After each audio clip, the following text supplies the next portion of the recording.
Em primeiro lugar, eu quero agradecer o convite, né, enfim, para conversar um pouco aqui sobre esse meu trabalho no canal, te parabenizar pelo canal, né, tem vários vídeos, assim, muito interessantes, já vi alguns vídeos, inclusive, de colegas meus, da academia, o Gustavo Costa, que você entrevistou há algum tempo, Jarly, né, que são pessoas com quem eu tenho uma amizade também.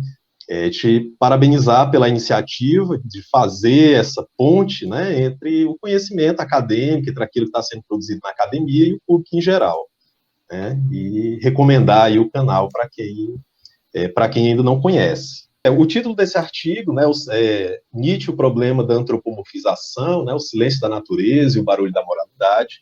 Esse artigo, na verdade, ele advém de uma palestra que eu proferi num evento lá em Fortaleza, que foi promovido pelo Grupo de Estudos Apoena, do qual, inclusive, o professor Gustavo faz parte.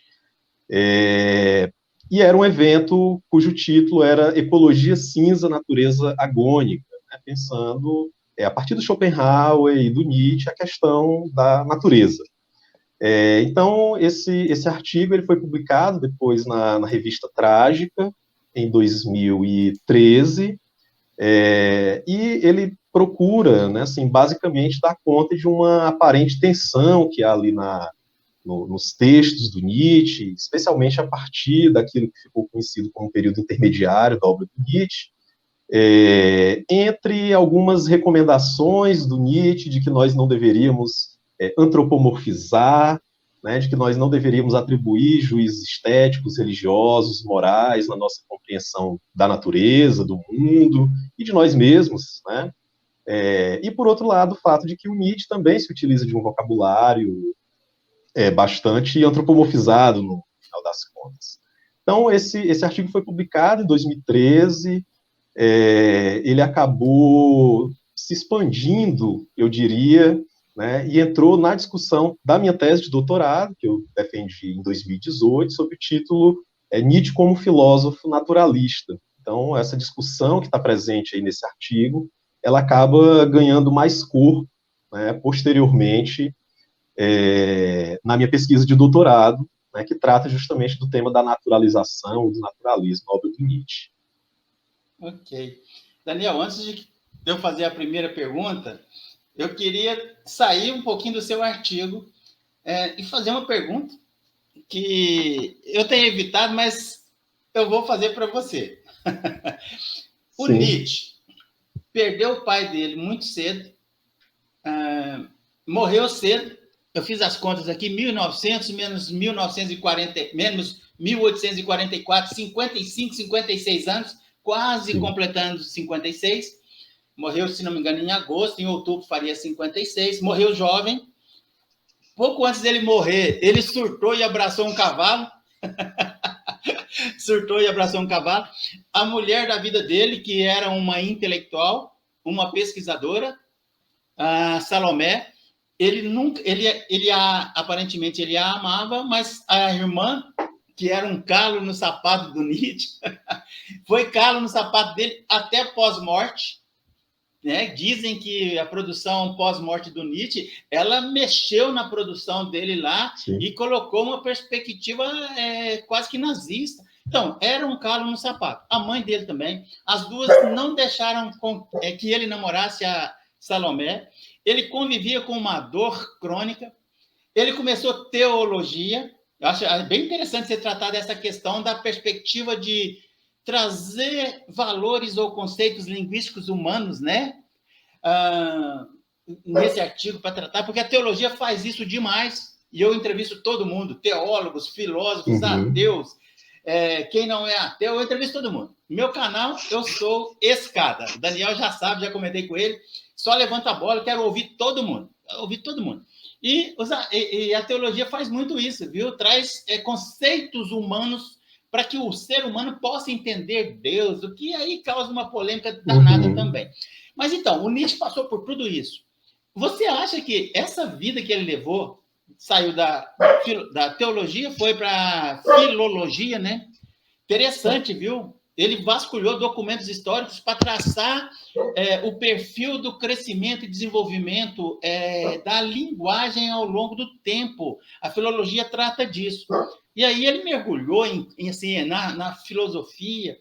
Então, assim, dentro desse caldeirão da vida do Nietzsche, você acha que todo esse sofrimento impactou a forma dele fazer filosofia a marteladas, Daniel? O que você pensa disso? Tá. Então, eu creio, Deodato, que no caso do Nietzsche, especialmente, né, essa relação entre vida e pensamento, ela tem uma conexão muito profunda.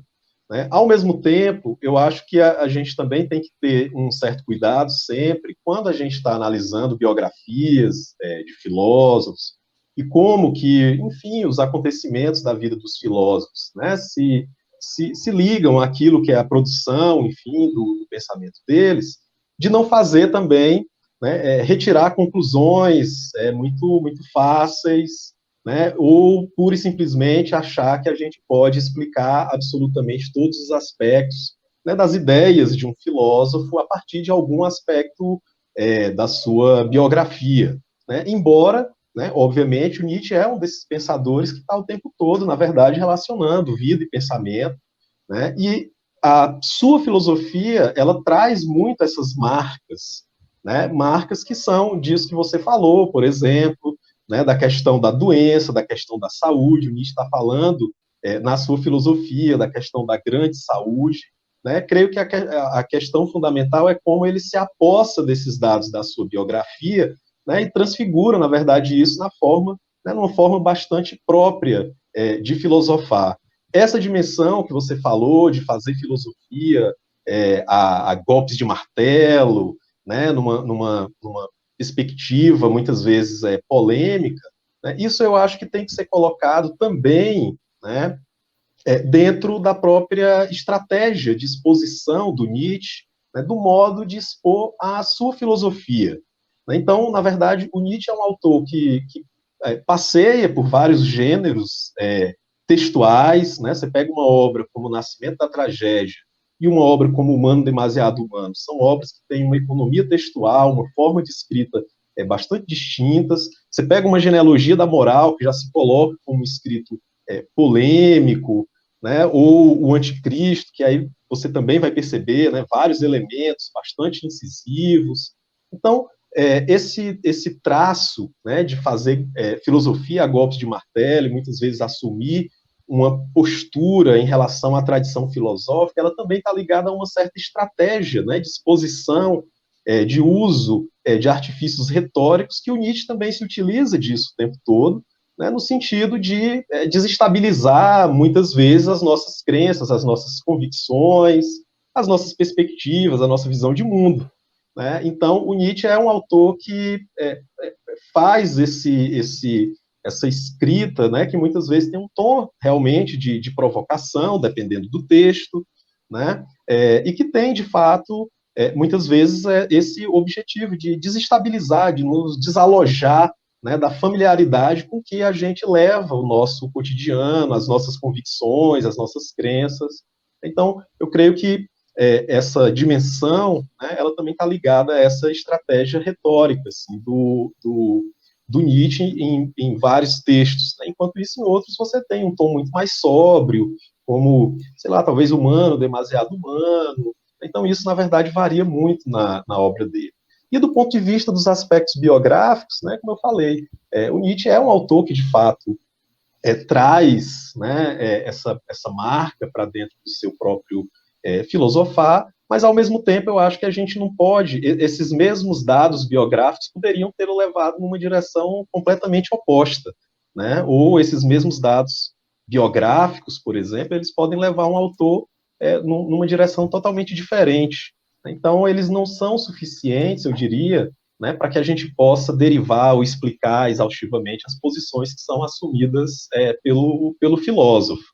Né? Embora, obviamente, eles são importantes para que a gente compreenda, né, os direcionamentos, aquilo que estava ocupando, né, o filósofo em um determinado momento, que o levou, por exemplo, numa outra direção. né? Então, eu vejo um pouco dessa forma. Embora outros filósofos, por exemplo, tenham, de maneira bastante clara, por exemplo, exponham muito claramente como que um dado específico da sua biografia, né, muitas vezes vai definir todo o seu pensamento.